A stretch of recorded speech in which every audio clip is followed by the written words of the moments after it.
The Joe Rogan Experience. But it's hard because people have other motives like emotion, tribalism, things like that.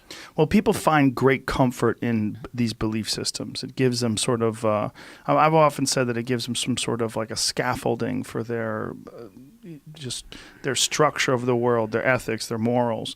They can use religion as some sort of a mechanism to help them get by, something that they can climb on to ease some of the confusion of the unknown. I'm sure that's true, but I don't understand why anybody therefore thinks that therefore the religion is true. Why would you think that because it provides you with a scaffold you can climb on, that makes it true? I could understand you erecting a scaffold that was, say, gymnastics or a certain diet or something like that, but a belief about the universe, that's either got to be true or not. And it doesn't make it true just because it's comforting or provides you with a scaffold to climb on. Well, it's almost like it's a spiritual system, like a placebo effect, like a spiritual placebo effect. And by believing that this is true, it gives you this comfort and allows you to condense your thoughts into a better path. The placebo effect, of course, is very real, and doctors know about it. But did you know that the placebo effect works even if the patient is told it's a placebo? Yes. I mean, that I don't get. I mean, incredible. That's incredible, isn't it? Yeah, it's very strange. Well, it's sometimes people doing things and knowing that they're doing things gives them this sort of feeling of momentum, of accomplishment, of progress. And I think so many people are just so adrift and don't have focus that even just telling them, hey, you're gonna be a part of this program, this program to treat X, Y disease, whatever it is, and here's this thing, like just focusing on it. Well, I think the main reason why so many people believe in homeopathy, which not only doesn't work but cannot work, is the placebo effect. That it's partly they're going to get better anyway, of course, but it's also the placebo effect. The homeopathic, I won't say doctor, homeopathic practitioner gives them a nonsensical piece of medicine, and they believe it's going to work, and so it does. And so the placebo effect is important. The CFI, Centre for Inquiry, has actually got a lawsuit going on at the moment against pharmaceutical shops selling homeopathic remedies alongside genuine ones. We can't stop them actually selling homeopathic remedies. What we can try and do is stop them putting them on the same shelf as though there's no difference between them. Hey, buddy. I didn't even notice he got up. It's all right. He's my best friend now. Marshall's everybody's best friend. How dare you, Marshall? Yeah, he's a hoe. Yeah, that I forgot where we were. Well, you were talking about I got distracted by Marshall. Intersectional. Oh. Yeah. Hi, Marshall. Come here. I just don't want him to get caught No, in I the know. wires. He wants to play. He starts playing with him. Hey, buddy. You can play. You want to lie down? Yeah, I just don't want him to get in the way. So you were saying that you realize that everybody has their problems. It doesn't matter if you're black or white. Yeah, I really learned a lot. Those women, it was run by lesbians. They like taught me some shit that stuck with me my whole life, like cluttered room, cluttered mind. I loved that one. It was basically like they were very strict. But what happened was I learned how to be a really crafty drug addict. So I was like, well, as long as my room is clean, I don't have a problem. Because I came to LA at 19 or 20, I guess. And this was like 2000. And I started interning at this website called Buddyhead. It was like this old music website, and they were all punk. And they had the #1 gossip site for music in town at the time. And everybody was obsessed with this with this website. And I have a feeling Marshall is a distraction here. He seems like a little. He seems a little restless. Buddy, come here. Come here, pal. Come here. He's so cute, though. I can't bear to kick him out. People, come here. Come on. Come on. Come on. Come on. Say hi to people. Oh. Hi. That, ladies and gentlemen, is the sweetest dog in the world. Seriously. People have been asking for him to be on the show forever.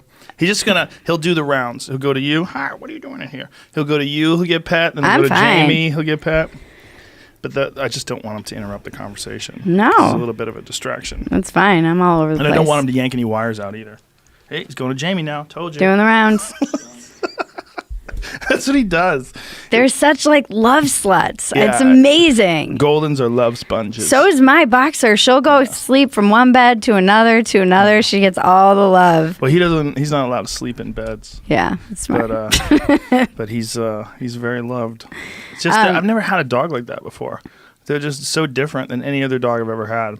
Because he's just a constant friendly lover. Mm-hmm. You know, he never gets annoyed with you. He never wants to go lie down, but he's always happy when you say hi to him. Yeah. You just start talking, his tail just like starts wagging. pure unconditional. Yeah, I mean, it's crazy that those used to be wolves. I know. They've turned them into this thing. I know.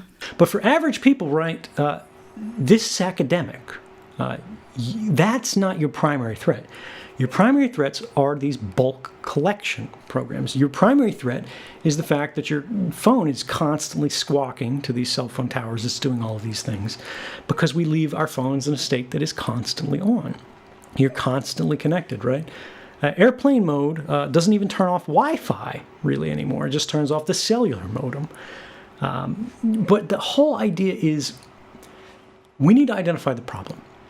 And the central problem with smartphone use today is you have no idea what the hell it's doing at any given time. Like, the phone has the screen off. You don't know what it's connected to. You don't know how frequently it's doing it. Apple and iOS, unfortunately, makes it impossible to see what kind of network connections are constantly made on the device and to intermediate them, going, I don't want Facebook to be able to talk right now. You know, I don't want Google to be able to talk right now. I just want my secure messenger app to be able to talk. I just want my weather app to be able to talk. But I just checked my weather, and now I'm done with it, so I don't want that to be able to talk anymore.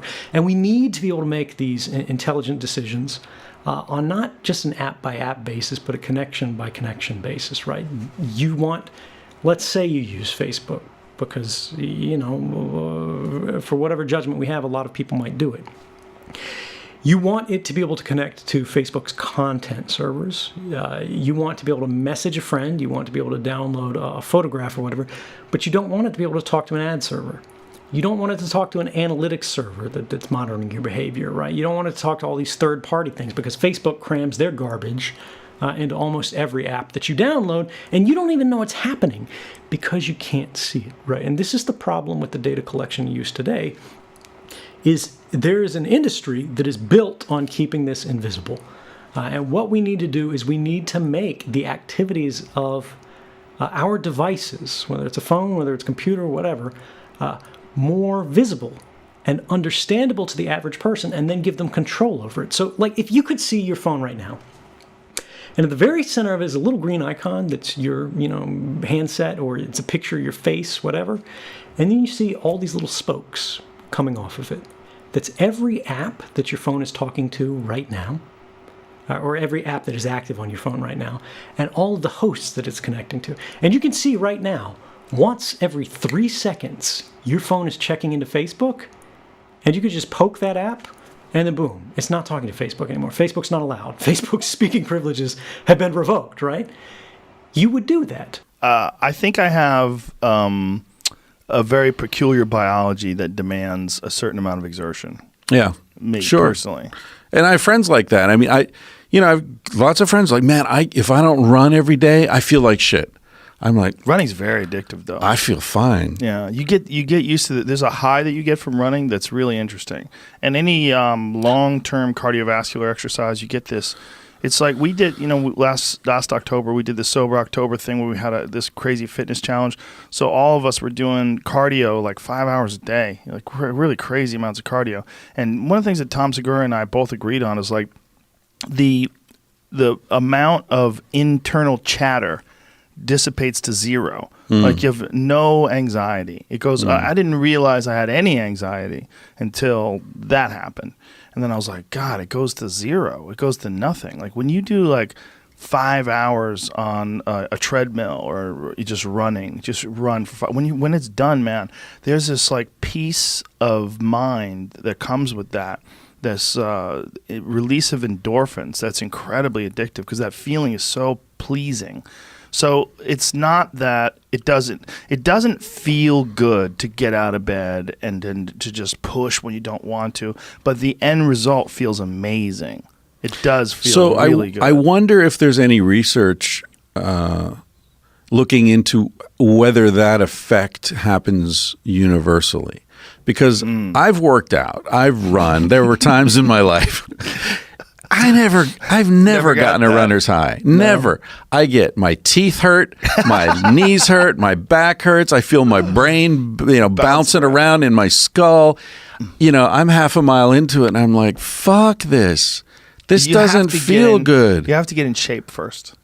That's a big part of it. It's not that simple. It's like, for me, I never really got into running. Like the first time I really did any serious running, my friend Cam Haynes had a 5K, which is, what is that, 3 miles, something like that? Something like that, yeah. And I didn't run at all in preparation for it. And when I ran the 5K, I was like, Jesus Christ, this is hard.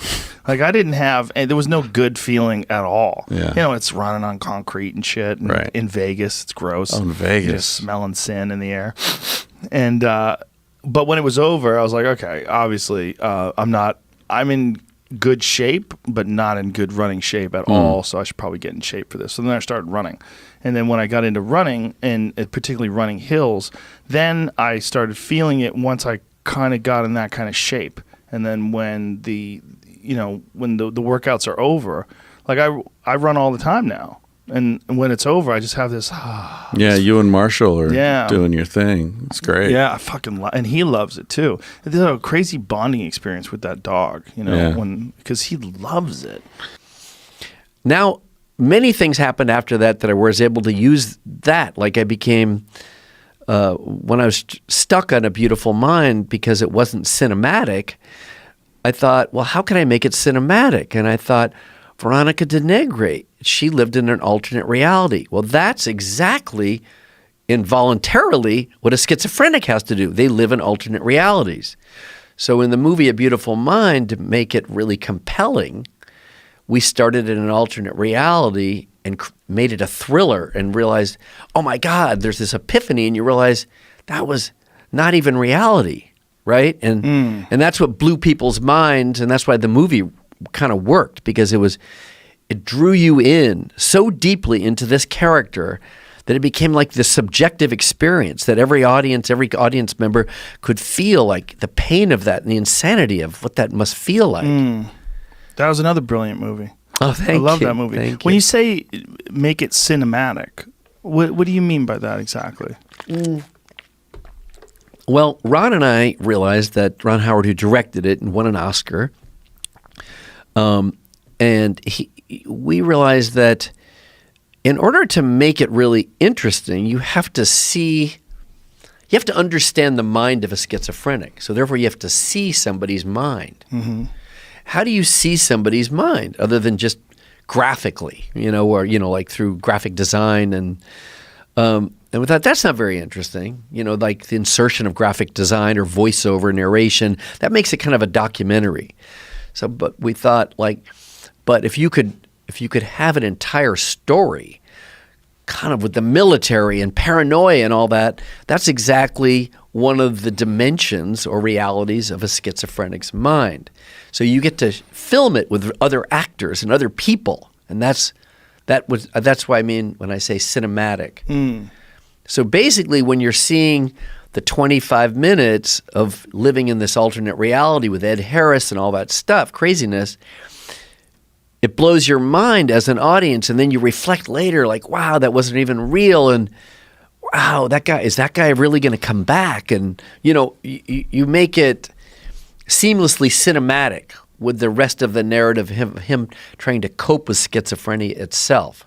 So it becomes the merging of an alternate reality and actual reality.